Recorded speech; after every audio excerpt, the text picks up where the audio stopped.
Morning guys, I just wanted to do a quick follow-up on the heating video that we put on last week. Just a few questions that have come up apart again, and then I will want to expand on a few other things as well, so it might be a bit of a boring video for some people, but I just want to be clear in what in some of the things that I've said. Now, people said a gap.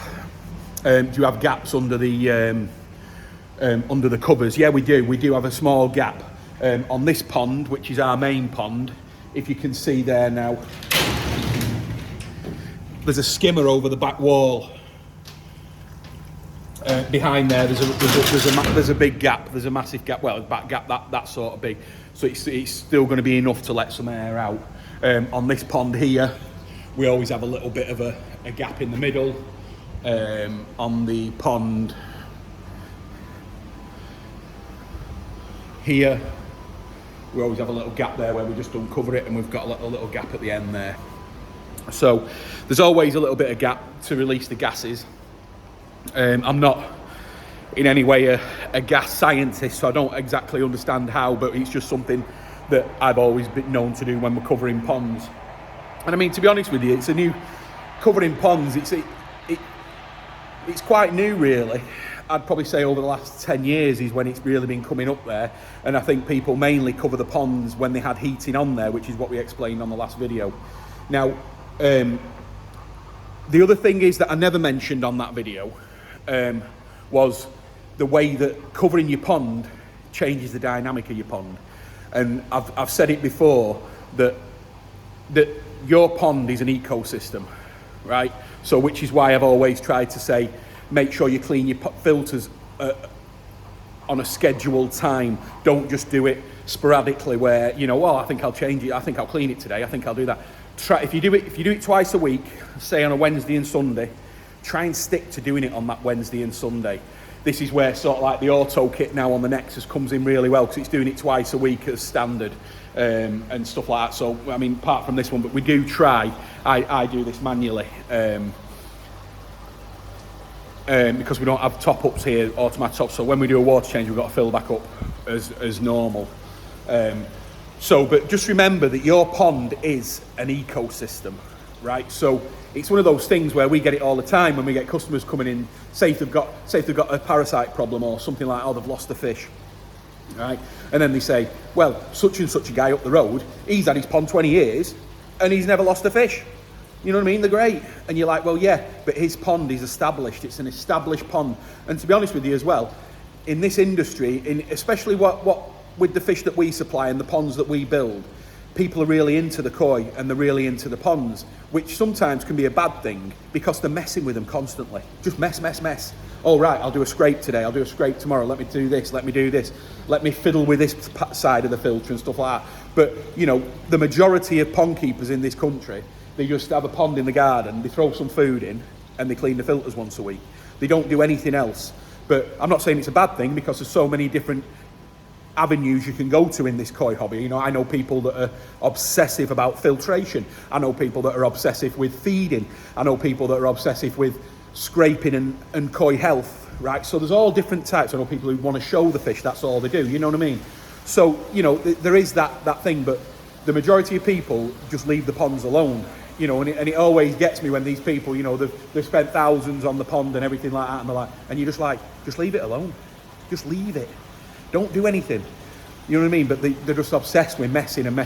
But what you've got to remember is that the pond is an ecosystem, right? So any change that you make, no matter how big or how small, will really, really change that pond. I mean, I know a pond where I used to keep some big fish. And it was massive. It was over 15,000 gallons. And any time that we put another fish in that pond, the other big fish sulked for about 4 days, right? And it was the only explanation. There was nothing else, because the first time we saw it, we were sort of like, oh yeah, let's get some scrapes done. Let's make sure that they're all right. They were fine. They were just sulking because something new's come into the pond and it's altered the way it is. And this is when we go back to the covers. So you cover your ponds, you're changing that dynamic. You're changing your whole pond again, right? So when you do that, that's when you need to be aware, especially with a lot of people who cover the ponds. The main issue is pH drop, right? Because you've done the thing, and With plastic media, such as K1 and stuff like that, you are susceptible to a pH crash. They always have been. That's why you've got to, that's the only thing with the plastic media, is that you do have to be aware of pH crashes. So you just got to keep an eye on it. Sometimes now with the K1, I can walk through the shop because we're in a very soft area here as well. So we really do have to keep on top of our pH and KH, right? So when I walk through the shop, I'll look in a Nexus and I'll go, oh, that Nexus that K1's a little bit pale. Lo and behold, do a test, the pH has dropped a little bit, buffer it straight back up again. But when Paul does the maintenance in the shop, he's always very aware of the pH changing. But anyway, so that's just the plastic media. But again, going back to the covers, sorry, you will change your whole dynamic of your pond. So when you put the covers on, changed, right? So your whole thing's changed, right? Now, when you take your covers off in the spring, the exact same thing happens. So you need to be aware and on top of your game, A, when you cover the pond, and then B, when you uncover the pond in the spring, because spring, as we know, is going to be the worst time of year for many koi keepers and many pond keepers. Just with the sun coming out, the temperatures coming up quite rapid, you're going to get a lot of issues, especially bacterial issues and stuff like that. And a lot of things that happen in a pond, like say this time of year now, I've been having a few phone calls this week about people, I've got some parasites in the pond, what can I do? And I'm saying, are you heated? No, I'm not heated. What's your temperature? 9 degrees. There's nothing we can do really. You know, it's going to be hard to treat that at that temperature, right? But in the spring, when the temperatures start coming up, those parasites will start multiplying. They'll start multiplying very, very, very fast. And the fish will be very weak. The immune system will be shot. So you need to nurse them fish back through the thing. You know, it's a typical spring situation. But yeah, going back to the ecosystem of the pond, which is what it is that any change, and I'm talking, you know, if you're thinking to yourself now, oh, you know, in the spring, I'm going to change my filtration. I'm going to add a shower. I'm going to do this. I'm going to add a blade. I'm going to add anything. Any change, yeah, is going to alter your pond dynamic, right? So this is, you know, we do stress, once we finish our ponds and we build them, right, it's sort of like now we know the sequence that pond's going to go through.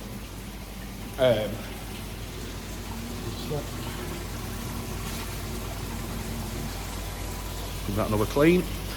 So we know what the pond's going to go through. It's pretty standard now, especially when we're putting on the Nexus and the bead system on the skimmer, is that the first year, I don't know why, don't ask me why, right, the pond will suffer with blanket weed, right? Don't know why, right? So it doesn't matter if the sun's out a little bit or a lot, the pond will always go, and we've known this over the last 3 years, we've seen it, so it's not just the odd one, we've seen it with a lot.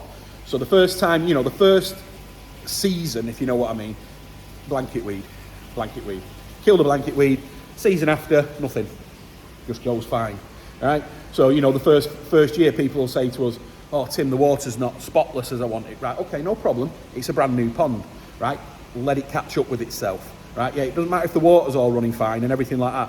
Maturity of a pond system will take, conservatively, 2 to 3 years, right? For that pond to be absolutely up to scratch, it's going to take that long. But in that 2 to 3 years, or that first 3 years, you might be altering your pond all the time. Oh, right, well, I'm going to change this. I'm going to add this. I'm going to do this. I'm going to swap this out. I'm going to take some fish out. I've got too many fish in my pond. Oh, right, okay, I've took half my fish out. Why am I having issues? Because you took half your fish out all at once. So the pond has to catch up with itself again.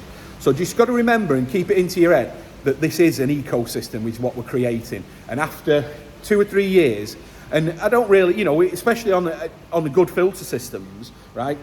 You should never have to go near your pond really for anything. You know, you should, if you're not changing it as often as a lot of people are, your pond should settle down and it should have no issues whatsoever. No issues. I mean, our maintenance contracts that we do, you know, for ponds, for established ponds that we've been dealing with for 10, 15 years, I know there's no issues. When I go there, I'm going there, you know, sometimes, I mean, I said to a guy this week, I said to him, look, he said, oh, Tim, can you come and do a check on the pond before winter type thing? And I said, well, yeah, I will do, but is there any issues? No.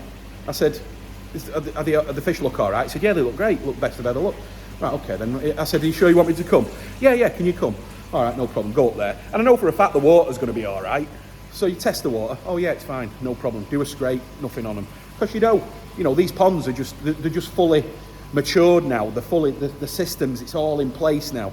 So, you know, I just want to just let you know that when you do change your pond, you are changing your pond as well. So if you make any other change, so, you know, put a shower on or anything like that, you are changing the full dynamic of that pond, and you will have to monitor that system until it catches back up with itself. Now, a good thing with plastic media like the K1 is that it will catch up very fast. Especially the new K Plus media, which has been brilliant this year. You know, we absolutely love it because it really does keep up. I mean, even with treatments, we've even built brand new ponds this year, and then the customers have had fish in their other systems or something like that. They've moved house into a new pond, and we've come in and we've put the system on with the new media, and then we've had to treat, right, because the other fish had parasites they didn't know about.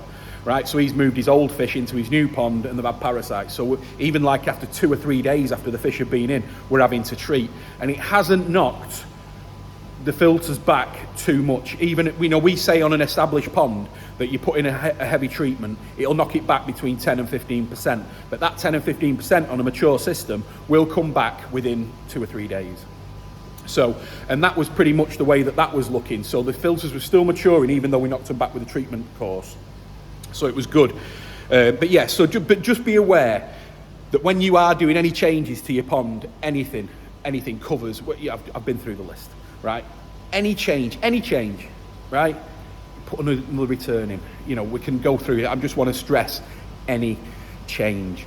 You will have to monitor the system to make sure that everything's okay. So you will have, even if you've not done water tests for 10 years, right? But if you make a massive change or any change, a small change to your pond, monitor it.